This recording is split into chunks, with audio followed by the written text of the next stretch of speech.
Als in 1998 stiet Richard van der Pols op de Ljouter vrijmerk. Het beste plakje hier op een ijstijd had hij van de morgen om 11 uur opeerske. Hij is de enigste verkeerper die er sabetiet bij is. Ja, dat had ik ook niet verwacht. Vorig jaar was het om 12 uur al heel druk. Nou ja, liever nu op tijd en een goede plek dan om 6 uur vanavond en geen plek. Het speelt in de stad en als het morgen extra is, wordt er net volle verkocht. Met een beetje zon en wolken, dan gaan we het wel overleven. Maar als het echt met bakken uit de lucht gaat komen, dan wordt het morgen ook niet heel gezellig, denk ik. Dan maar naar binnen. Op het Zeiland wordt een feest doen in een tinte. Een beetje noodzaak. We maken van de nood een deugd door er een tent neer te zetten. Het weer. En natuurlijk een spannende dagen gehad. Normaal gesproken vieren we Koningsdag in ieder geval altijd in de open lucht. Dit jaar voor het 9e jaar het Leeuwarden Muziekplein.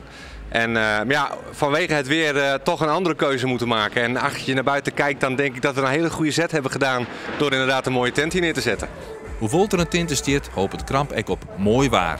Tuurlijk, het weer zit niet echt mee, maar ik heb de buienradar al even gecheckt. Het is in ieder geval morgen een stuk droger dan vandaag.